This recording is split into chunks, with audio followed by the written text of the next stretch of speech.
ببخشا مادران خوابت ندادم،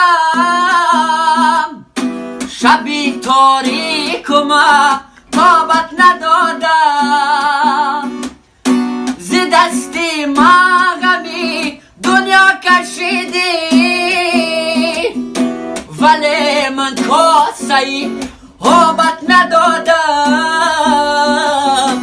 ایا مادر شنیدم پیر گشتی، برای بچه‌ات دلگیر گشتی. دو چشمی مادرم بیمار باشد، دلش از بحر من بیمار باشد،